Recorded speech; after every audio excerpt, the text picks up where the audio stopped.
Very good morning, 12th class. You are watching online chemistry class, and today we are discussing about the very important topic first order equation, integrated rate law of first order equation.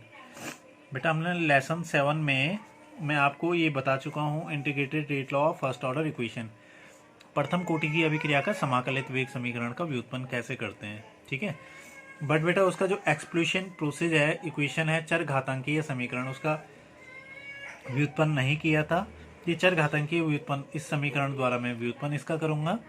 ठीक है, explosion process का हम समाकलित वेग समीकरण का व्युत्पन्न करेंगे फर्स्ट ऑर्डर के लिए। ओके, तो फर्स्ट ऑर्डर इक्वेशन पता है सबको। फर्स्ट ऑर्डर इक्वेशन यानी जिसका ऑर्डर क्या हो, फर्स्ट हो, जिसका ऑर्डर क्या हो, फर्स्ट हो, n इक्वल टू 1 हो, तो फर्स्ट ऑर्डर इक्वेशन कहलाती है।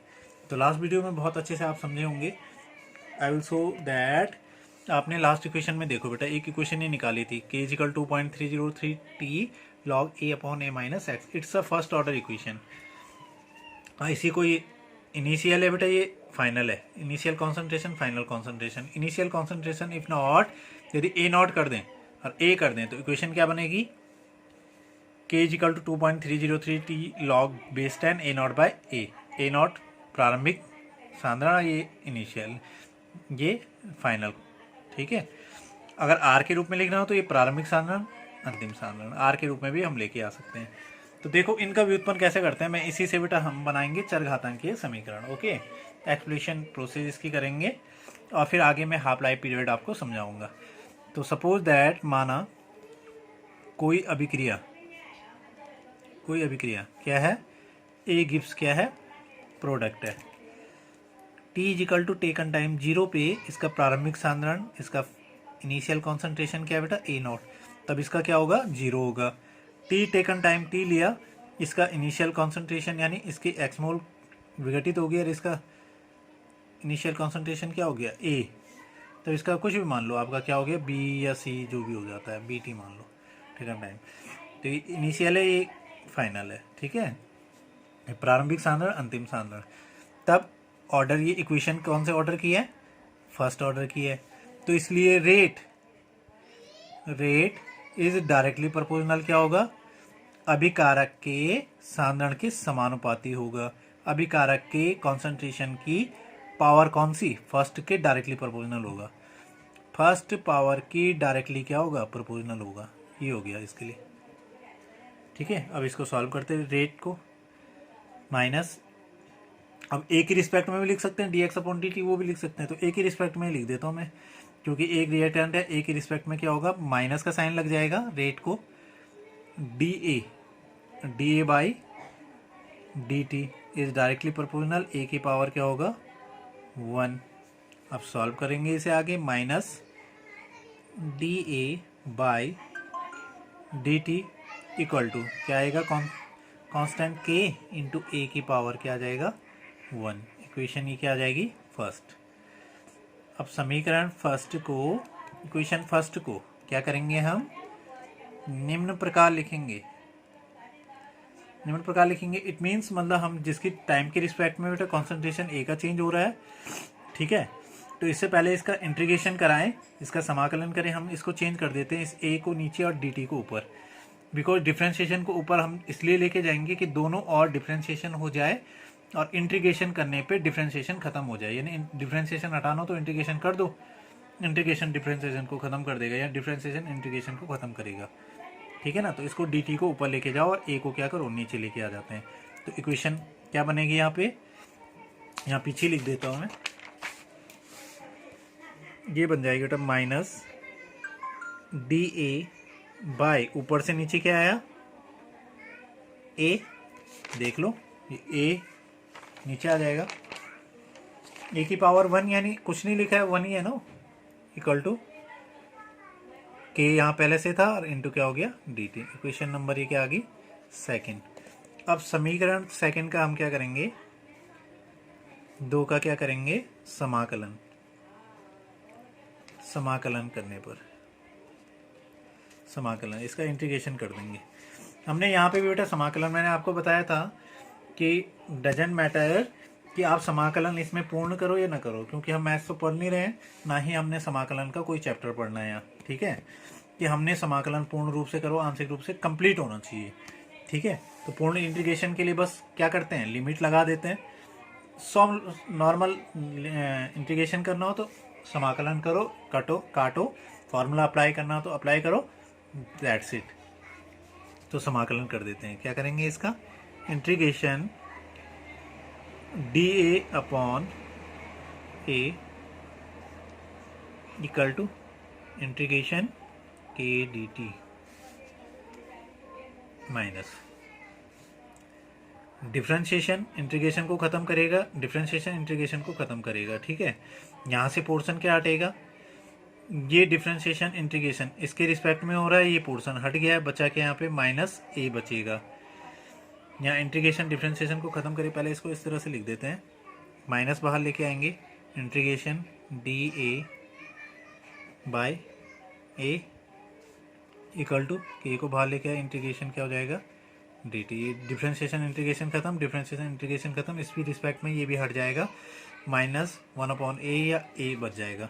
लेकिन काटे हम इसको, इंटीग्रेशन हमने ख़त्म किया है, डिफ्रेंशिएशन इंटीग्रेशन को ख़त्म कर रहा है, यही हम लिमिट भी लगा सकते हैं। ठीक है, ये टाइम के रिस्पेक्ट में 0 से t तक, a0 से a तक, एक ही चीज़ है वो। ठीक है, अब पोर्शन में क्या करेंगे, इससे पहले ख़त्म करें इसको, इस पर क्या लेते हैं, लॉग हमें आगे नॉर्मल लॉग लेना होता है, सामान्य लॉग लेना होता है। ठीक है, तो उसकी एक प्रॉपर्टीज लगा देते हैं, उसकी प्रॉपर्टीज या उसका फैक्टर ln को लगा देंगे। यहाँ पे ln जरूर लगाना है, ln नहीं लगाएंगे बेटा तो ये जीरो ऑर्डर बन जाएगी। बस जीरो ऑर्डर फर्स्ट ऑर्डर में ये है, उसमें ln लेते हैं, इट मीन्स लॉग के फॉर्मेट में लेते हैं, वो लॉग के फॉर्मेट में नहीं होती है जीरो वाली। तो माइनस यहाँ पे क्या ले लेंगे, ln क्या रह गया, only a is equal to k, differentiation खत्म हो गया और आगे क्या बचा t, और इंटीग्रेशन खत्म हुआ है तो उसका कांस्टेंट ले लेंगे i। से equation third, where is i integration constant. Okay, अब i की वैल्यू निकालनी हो तो इसकी इनिशियल पे भी i की वैल्यू निकालने के लिए कि इफ क्या करेंगे, i की वैल्यू निकालने के लिए a, इसके इनिशियल पे जाओ, a इज इक्वल टू क्या कर दो, a0 इनिशियल पे, और t इज इक्वल टू क्या था फिर 0 हो, तो रखो इसमें क्या हो जाएगा, माइनस ln a की वैल्यू क्या लिखेंगे, a0 इक्वल टू के into 0, sorry ln a0 a की वैल्यू रख दी, a0 इक्वल टू के इंटू 0 प्लस आई, तो k इंटू 0 i की वैल्यू क्या आ गई, इसलिए i इक्वल टू क्या आ गया, माइनस ln a0।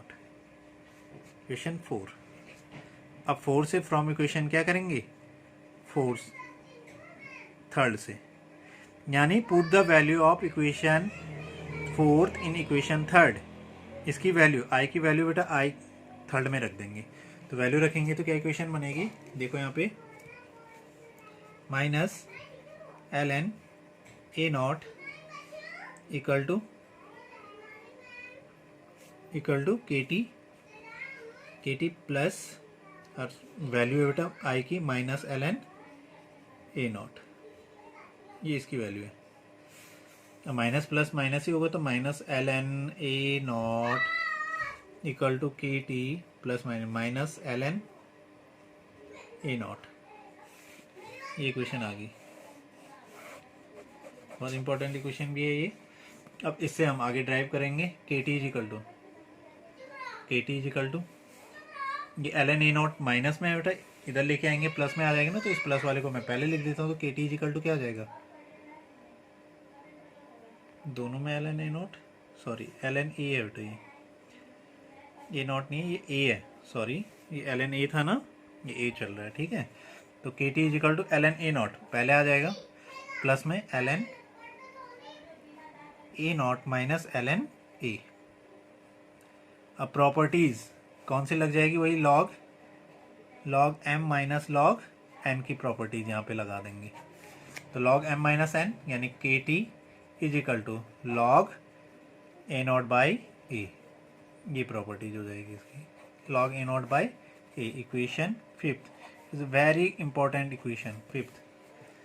ठीक है, प्रारंभिक है, अंतिम है, प्रारंभिक साधारण अंतिम साधारण। लॉग के फैक्टर को चेंज करेंगे हम।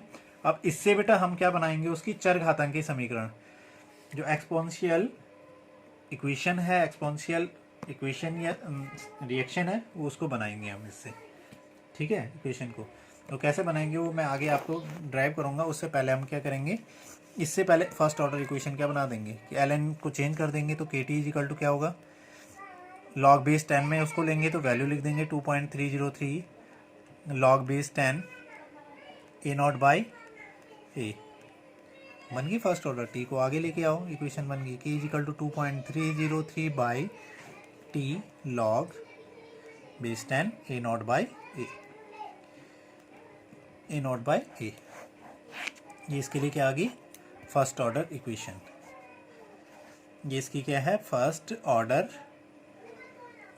इक्वेशन है, ये फर्स्ट ऑर्डर इक्वेशन होगी। इससे हम अब चेंज कर देंगे बेटा चरघातांकी समीकरण इक्वेशन को। इससे बनाओ या अनदर से बना दो आप, a upon A minus x के रूप में, है ना। तो इस प्रोसेस से हम आगे चेंज कर सकते हैं। यही पोर्शन बेटा हम r के रूप में भी देख सकते हैं। देखो बेटा, यही पोर्शन से हम चरघातांकी समीकरण भी तोड़ सकते हैं, ठीक है। और इसी पोर्शन से हम, कई बार आता है बेटा कि इसकी जगह क्या लिखा होगा, r not by R, r not by R, R not by R. तो इसके रूप में कैसे लेके आएंगे, मैं यहीं से चेंज कर देता हूँ। इफ इनिशियल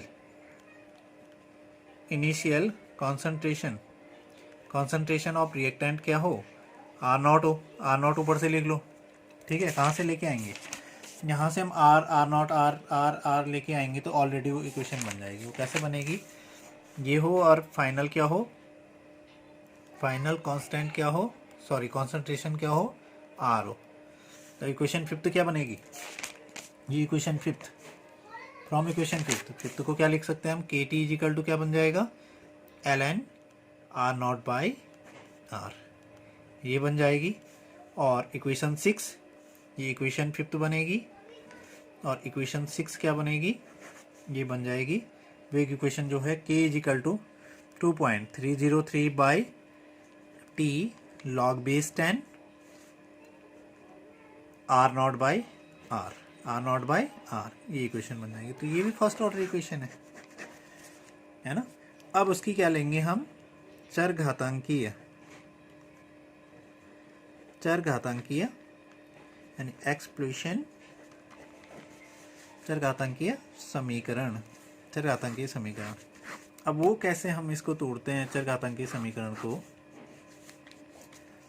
अब ध्यान से थोड़ा देखेंगे बेटा। फ्रॉम इक्वेशन फिफ्थ से, इक्वेशन फिफ्थ क्या है, K T is equal to L N A not by A. अब समीकरण को चरघातांकीय रूप में लिखने पर अब चरघातांकीय रूप में क्या होता है बेटा कि जो इसमें ना चरपद होंगे, ठीक है, उनको हम घात के रूप में लिखेंगे इसमें। तो ये ln बेटा फैक्टर है ऑफ लॉग, ln क्या है यहाँ पे, लॉग का क्या है, फैक्टर है, ठीक है। ऐसे यहाँ पे एक ई बेस हमने लेना है बेटा, ई बेस स्मॉल ई, ये क्या है, एक ई बेस यहाँ पे लेंगे, वो है आपका चरघातांकीय गुणक।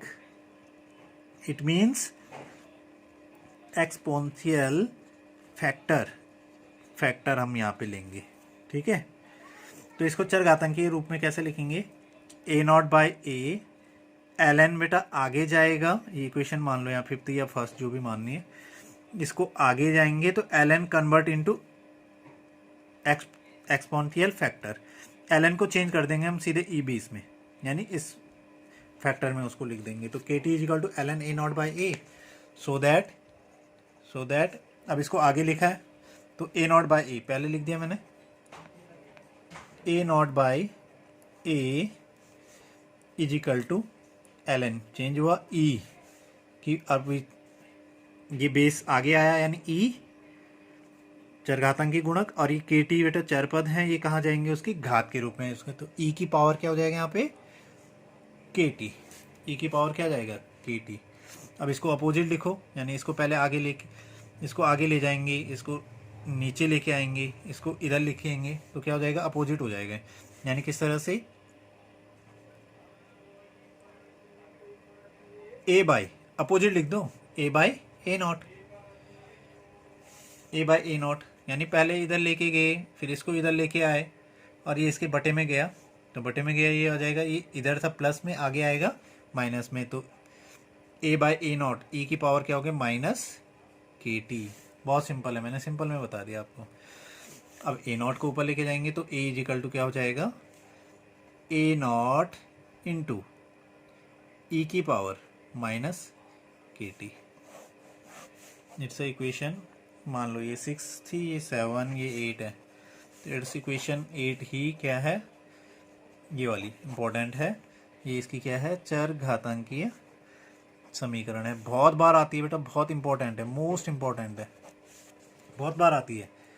द डेरिवेशन, इसका डेरिवेशन करो, A equal to A into A equal to A naught, sorry A equal to A naught ऊपर गया ना, तो A equal to A naught into E की पावर माइनस के टी का भी उत्पन्न करो।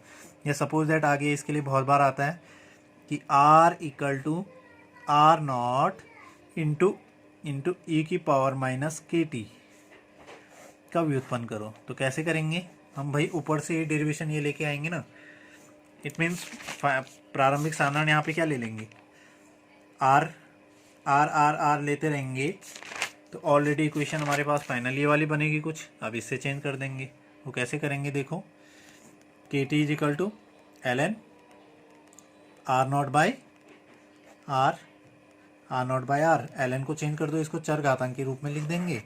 लिखा हमने, क्या हो गया, ई की पावर हो जाएगा K T is equal to R not by are.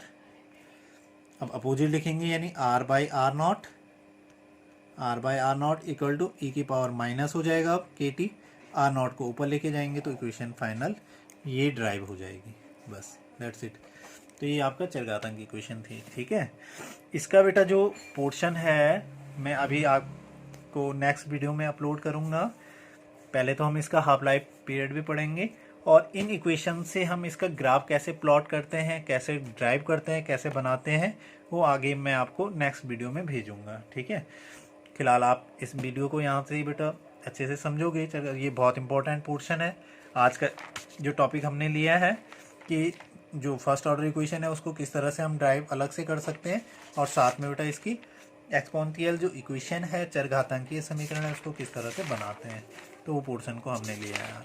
Okay, thank you. Dear student, बेटा जैसे अभी आपने ऊपर वीडियो में देखा होगा, फर्स्ट ऑर्डर का हमने इंटीग्रेटेड रेट लॉ पढ़ा है, तो वो अच्छे से समझ में आया होगा। ये उसी का फर्स्ट पेज है।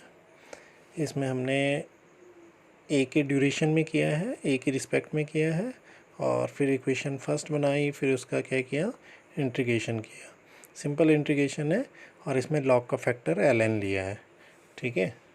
फिर आई कांस्टेंट लिया है, आई की वैल्यू लेनी है तो उसके इनिशियल पोर्शन पे चलेंगे, ये सेकंड पार्ट है उसका। और फिर ln की वैल्यू आ जाएगी, जिससे आई की वैल्यू आएगी, और फिर उसे पुट करेंगे तो एक इक्वेशन हमारे पास बन जाएगी, equation fifth, K T is equal to ln A not by A not is initial concentration and A final concentration है, ठीक है। ln को चेंज करेंगे तो ये फाइनल इक्वेशन, वेग इक्वेशन हमारी बन जाएगी। इसे हम आर नॉट बाई आर के रूप में भी देख सकते हैं, ओके, जो हम वीडियो में बता चुके हैं। Thank you dear student.